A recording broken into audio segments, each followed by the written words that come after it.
So, good morning again. I have selected writing by the Venerable Lama Gyendun Rinpoche. Buddhists have such a way of putting in such beautiful, simple words, such deep truth. Happiness cannot be found through great effort and willpower, but is already there in relaxation and letting go. Don't strain yourself. There is nothing to do. Whatever arises in the mind has no importance at all because it has no reality whatsoever. Don't become attached to it. Don't pass judgment. Let the game happen on its own, springing up and falling back without changing anything. And all will vanish and reappear without end. Only our searching for happiness prevents us from seeing it. It is like a rainbow which you can run after without ever catching it. Although it does not exist, it has always been there and accompanies you every instant. Don't believe in the reality of good and bad experiences. They are like rainbows. Waiting to grasp the ungraspable, you exhaust yourself in vain. As soon as you relax this grasping, space is there, open, inviting, and comfortable. So make use of it. All is yours already. Don't search any further. Don't go into the inextricable jungle looking for the elephant who is already quietly at home. Nothing to do, nothing to force, nothing to want, and everything happens by itself.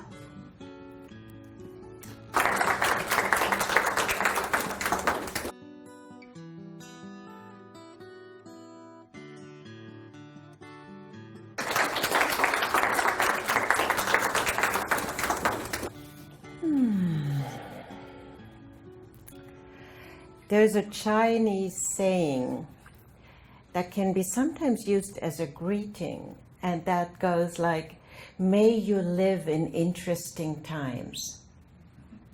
And when you hear that, you go for a moment, is that a nice thing or a not so nice thing? Interesting times. Well, it all depends on our perspective, how we receive that.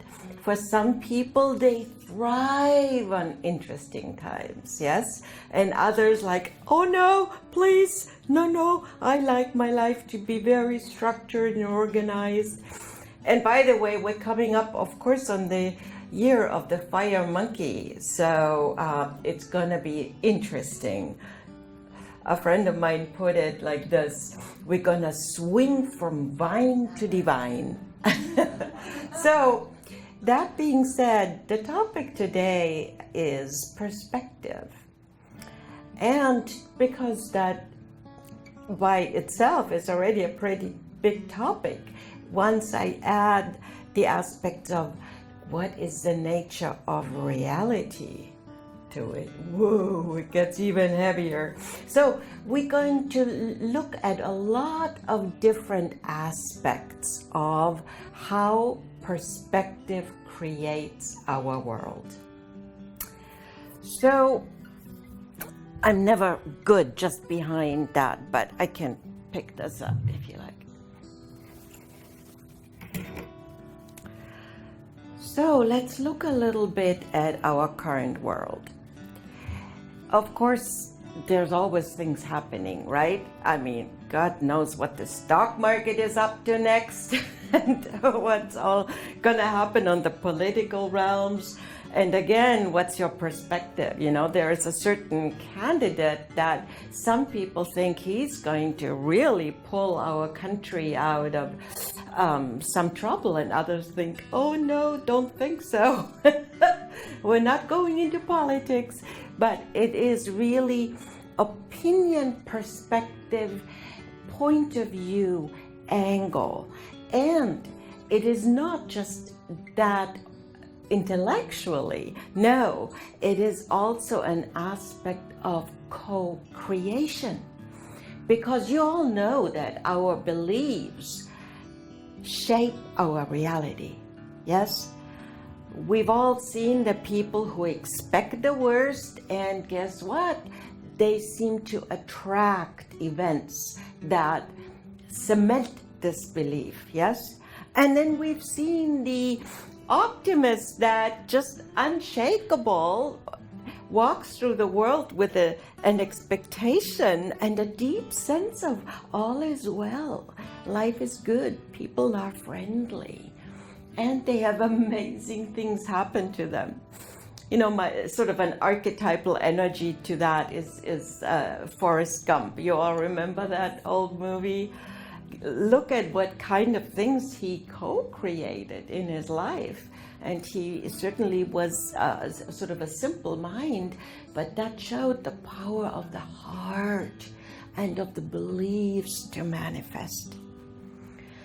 When we look at the world, you know, in America, we're not that exposed to it, but you probably are aware of the whole refugee crisis in Europe, right? So I watch the German news every evening, and I really get sort of pulled into the controversy. You know, there's the open hearts of the people who want to help and make these persecuted refugees welcome. And then there is the other part of the population who said, oh, they're going to take what I have, and we don't want them here. And you know, it's so interesting when we just look at numbers. Well, Germany has only about 70 million people. Last year alone, in 2015, over 1 million people came in. Just numbers.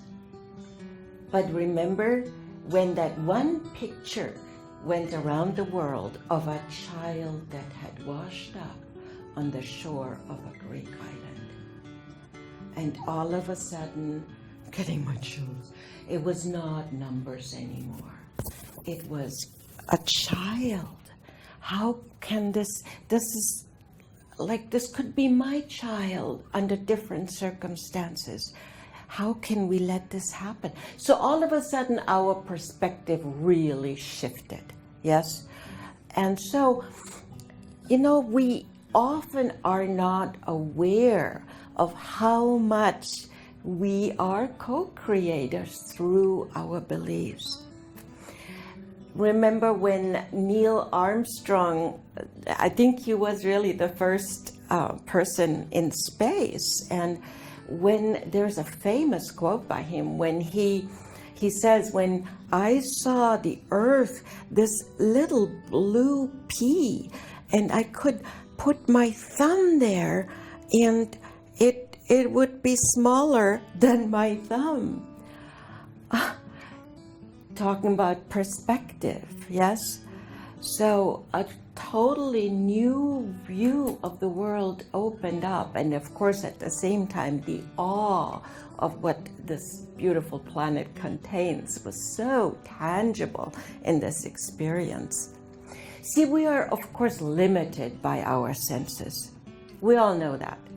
Our eyes perceive a certain spectrum, and the visible light is really to what our eyes is visible is just a tiny fragment of all the rays. We don't see cosmic rays or X-rays, but that doesn't make them any less real.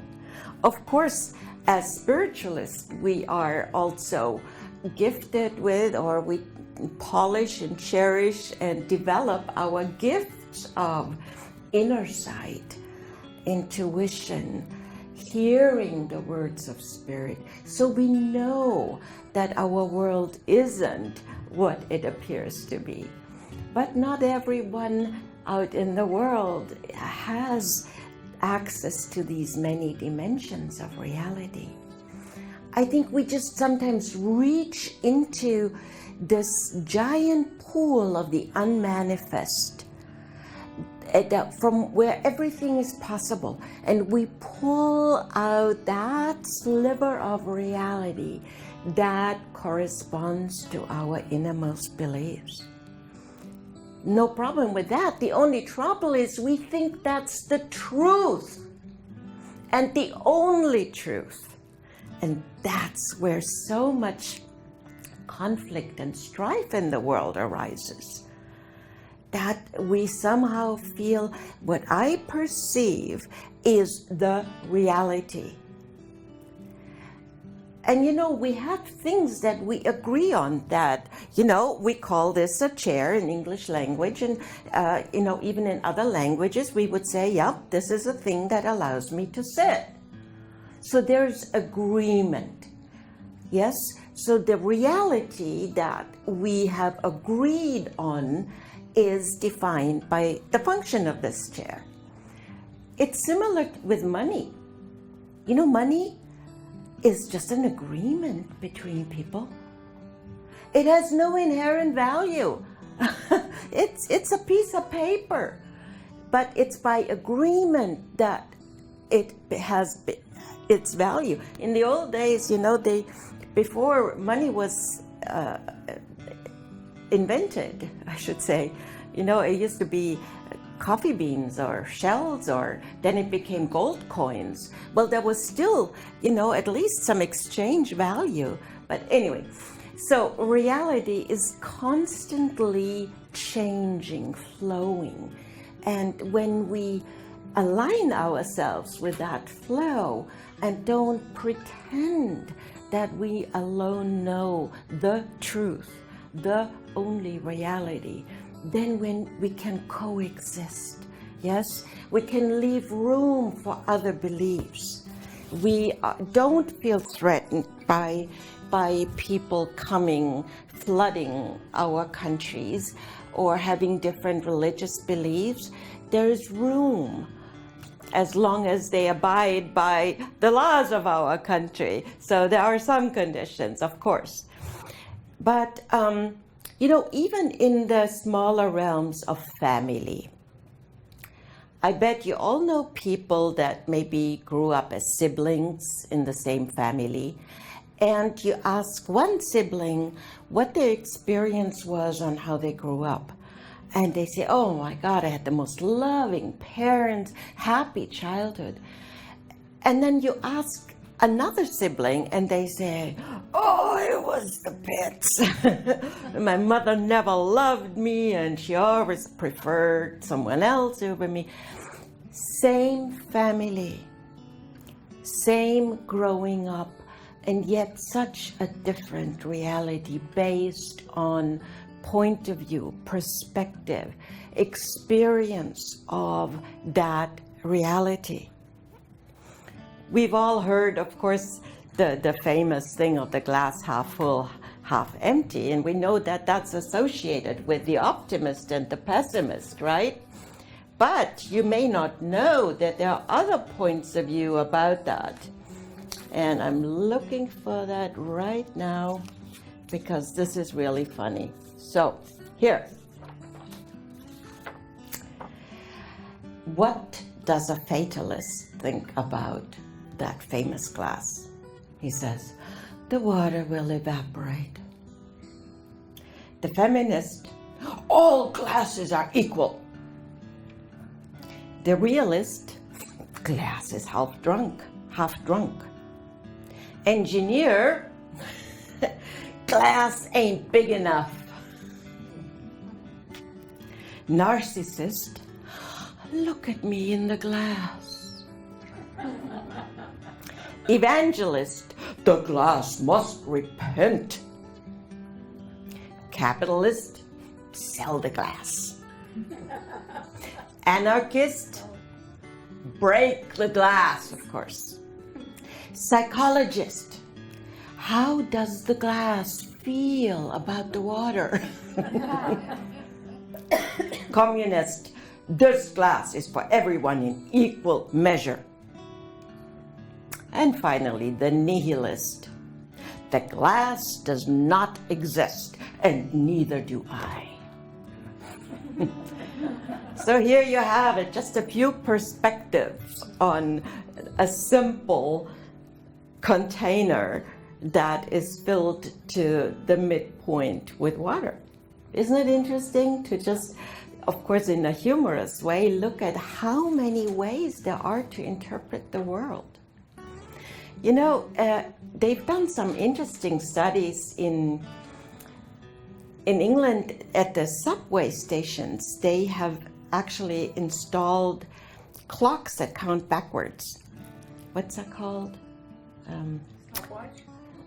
Countdown, thank you. So when people wait for the next subway train, as long as they have a countdown clock, they perceive a 7-minute delay as shorter than a 4-minute delay without a countdown.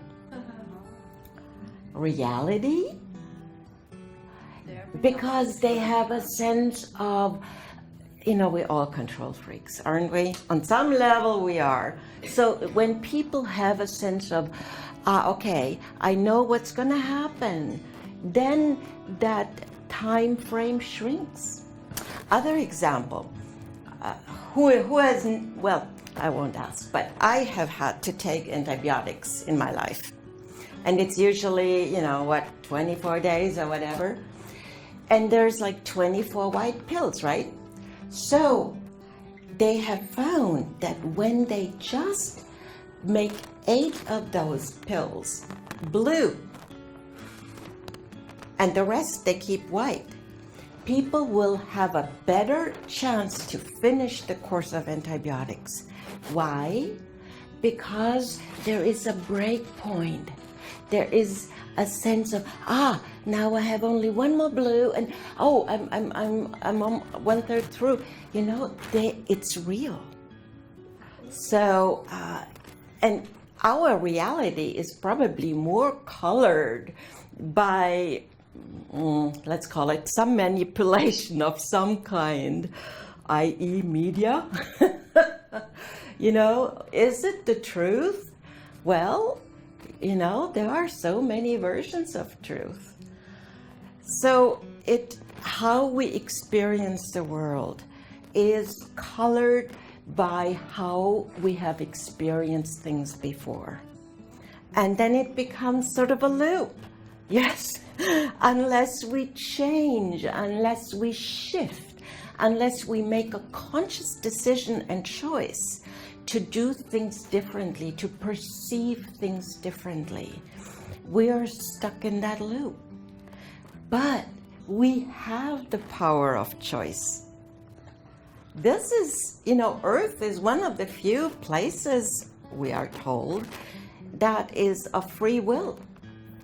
Meaning that, well, we don't have control over everything that happens to us, but how we feel about it, how we interpret, our point of view, angle, perspective, that makes all the difference. Just talk to a person who may have had cancer, and how differently people experience that. And some say, well, it was the greatest blessing because it made me really look at what I had valued in my life, and it allowed me to shift my priorities. And so it became a gift, yes? So I invite you to allow for the possibility that things are never what they seem to be. And I want to read you a quick story about that beautifully illustrates that point. It's the story of 2 traveling angels. You may have heard it. It's a classic, but it so well illustrates the point. 2 traveling angels stopped to spend the night in the home of a wealthy family. The family was rude and refused to let the angels stay in the mansion's guest room. Instead, the angels were given a small space in the cold basement. As they made their bed on the hard floor, the older angel saw a hole in the wall and repaired it. When the younger angel asked why, the older angel replied, "Things aren't always what they seem." The next night, the pair came to rest at the house of a very poor but very hospitable farmer and his wife. After sharing what little food they had, the couple let the angels sleep in their bed, where they could have a good night's rest. When the sun came up the next morning, the angels found the farmer and his wife in tears. Their only cow, whose milk had been their sole income, lay dead in the field. The younger angel was infuriated and asked the older angel, "How could you have let this happen? The first man had everything, yet you helped him," she accused. "The second family had little but was willing to share everything, and you let the cow die?" "Things aren't always what they seem," the older angel replied. "When we stayed in the basement of the mansion, I noticed there was gold stored in that hole in the wall. Since the owner was so obsessed with greed and unwilling to share his good fortune, I sealed the wall so he wouldn't find it. Then last night, as we slept in the farmer's bed, the angel of death came for his wife. I gave him the cow instead. Things aren't always what they seem."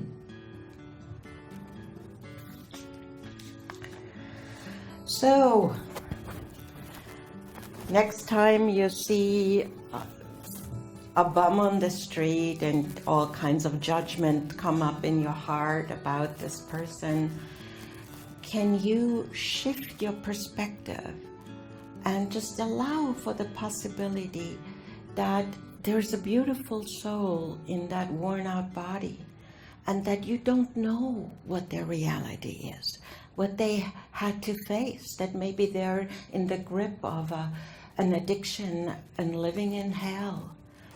But it is your power to send a blessing, to see the Christ even in this person. And that's how we co-create a better world. Even the jerk that just cut you off the freeway, yes, I get angry too. I'm not a patient driver.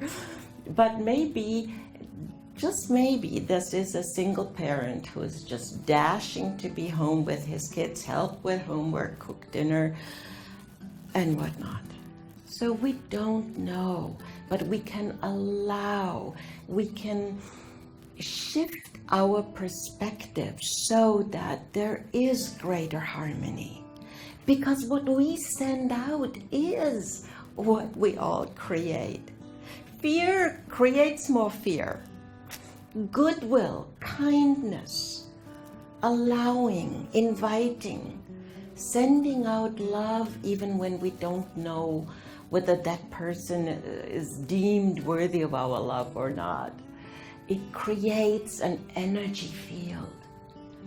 And that combined energy is what we as having awareness are invited to co-create.